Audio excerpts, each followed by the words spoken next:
Alright, welcome back. It's been too long since I've done regular videos, so here we are. Today I want to talk about humidity. It's something that just not enough guitars do, or they do too much or too little.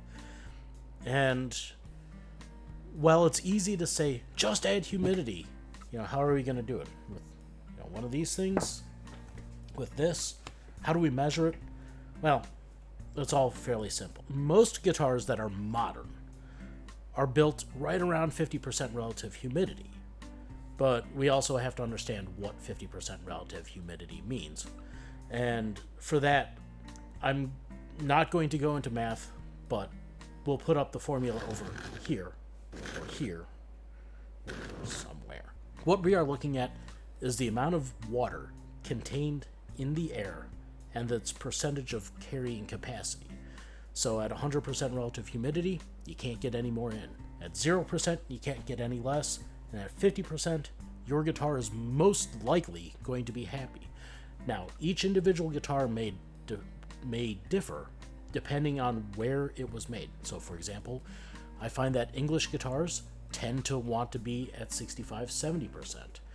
And there are some makers that I know who live in the desert Southwest who build at 35%. The big question is, how do we measure it? And for that, I use one of these, an analog calibratable hygrometer. Now, we could also use a digital hygrometer, which feels very portable and easy to read. But the problem is that if you look at this one very closely, you'll see that this one says 40% relative humidity. This one says 50% relative humidity. Which one is correct? I can tell you, it's this one, because I sent it off to get calibrated every other year. This one, I can't. So, if you're relying on one of these, you're wrong. Most likely. Possibly. Your mileage may vary. I've seen these as far as 18% off. And so, as a builder, if you're building at 18% or almost 20% too humid, that's going to cause a lot of problems for the people who buy your guitars. If you're trying to maintain your guitar there, you're also causing damage. So, with that said, as far as humidity, there's many options. You've got the green snake, which this is bad. This is really bad. I get a lot of repairs from these because you've got this thin tube with a sponge inside of it. First of all, you're going to build up a lot of nasties, microbes, bacteria, mold, all that sort of yuck. Unless you're using distilled water, and then you're only putting off the inevitable. And the other part is that if you don't squeeze them out well, they hold water and they can drip into guitars and flood apart joints. I see it all the time. And then the worst part is that they put this little clip on. Maybe I'll use it as a lapel. This clip, while it's wonderful to keep it from falling into your guitar and retrieving it later, the problem is that if you get it too wet, it'll float your rosette apart. And I've had to rebuild rosettes because of this. So, I don't like this. Next up are these. These are really good. They put out a lot of moisture. But sometimes they put out way too much moisture. So, you end up having to use one of these guys trying to calibrate to this. But if this isn't right, how do you know where this is? And this is hard to get into your case. So, inevitably, I actually recommend taping up about half of these under most circumstances. Ideally, you're going to use these. It's a two-way humidifier pack. It's a chemical reaction of a supersaturated mineral solution where it does everything in its power to maintain its equilibrium. If you are using this, use it all year round.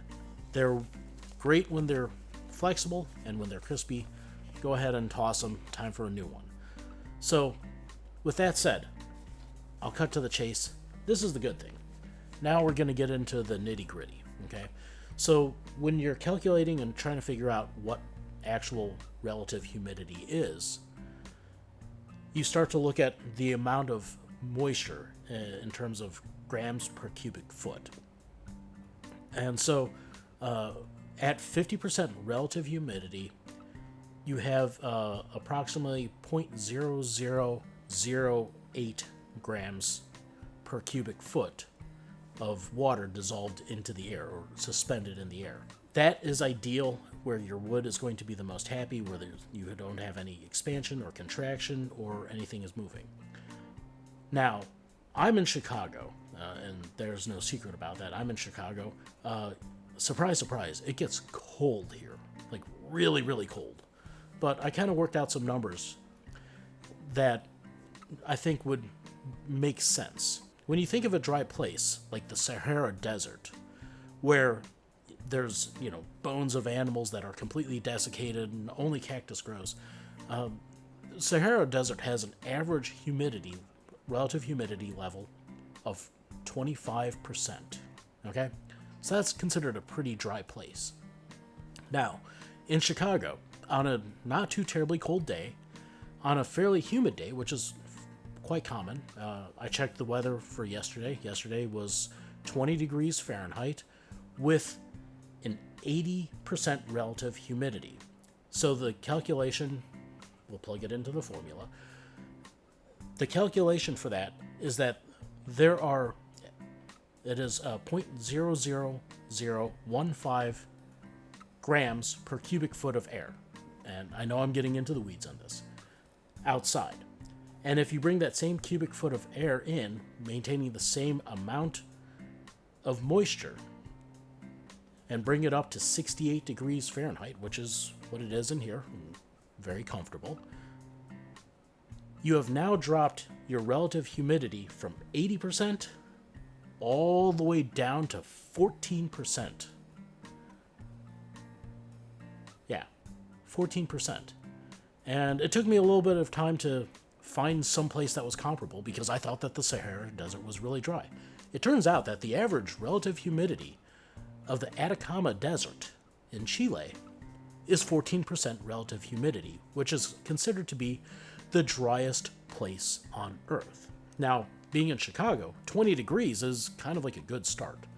So when we get into our sub-zero temperatures, and for a lot of the country this is a quite a common problem, you're dropping that relative humidity down to 10, 9, 8, 6% relative humidity. And everything is trying to get to an equilibrium, which causes your wood floors to contract. It causes your plaster and lath, if you have one of those in your house, to contract. And you see the cracks. When we think about humidity, we only think of dry, and we think, oh, it's fine if it's too humid. That's not quite the case. Now, when you have a piece of wood like spruce or cedar, they move, and every wood moves to a certain extent. When if you're in the summer and it's 95, 100% relative humidity, 85, 90%, which is very, very, very, very moist, you get what's called compression, where the rim of your guitar essentially locks the position of the guitar in place and the wood squeezes and tries to expand, except that it doesn't have any room to expand. So you have two options. One, the wood compresses, or two, it blows out the center joint at the butt of the guitar. And both are, it's a 50-50 toss on which one is going to happen. Now, commonly I see what happens with the compression, where it gets that humid, the guitar swells up, and then compresses back to 50% or lower, 50% or lower because of the Chicago winters, and now you have a massive crack. And when you crush the wood like that, you end up with what's called a compression fracture, and it just doesn't come back. You've created a new set point for your guitar. So controlling the humidity in summer and winter is the optimum choice. How much is your top going to move? Well, did some calculations based off of an 18-inch width. Your spruce top Engelmann spruce top, which is fairly stable. You have Sitka, which is a little bit more moving. You can move up to a 1/16 of an inch over 18 inches, which is pretty significant.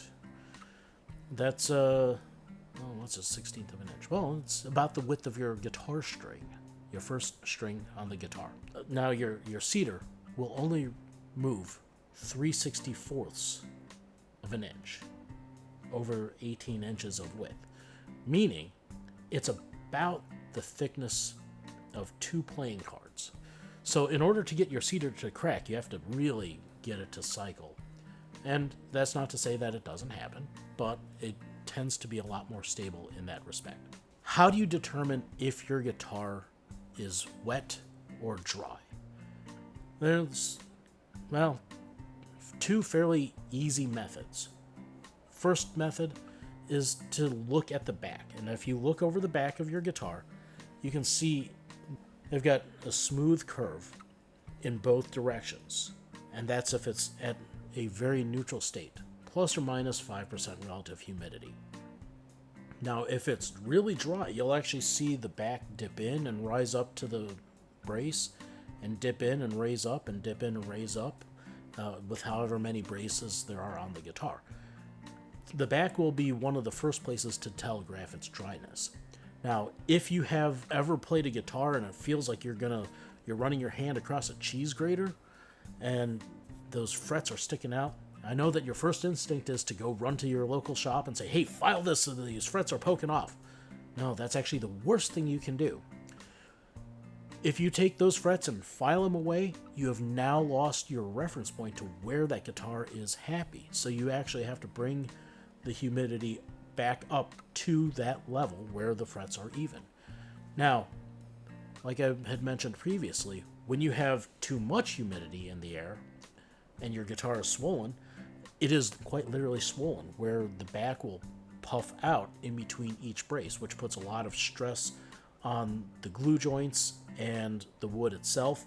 And actually, I've seen several guitars where they poke through the sides, where the braces poke through the sides from being expanded, where the binding and purfling on the outside gets stretched away from the waist. So those are, some of the hazards that can come from being too humid. One of the things to strongly consider when you have your guitar and it's cycling through, there's multiples of damages that can happen. The humidity levels of the fingerboard with the expansion and contraction will actually cause the fret ends to walk up and go from being nicely down to almost a smile where it's hollow in the middle, and you start to get buzzing because those fret ends are walking back and forth. As the fret slides in the slot, it just kind of pulls its way up.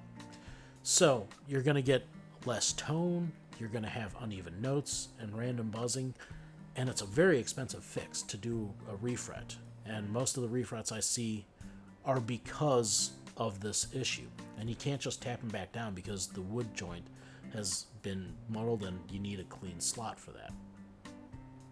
The other part of this is that because you're flexing the guitar, it's very likely that the back will be pulled away from the brace at some point in time because that glue is holding on for dear life, and you can't go any further than that.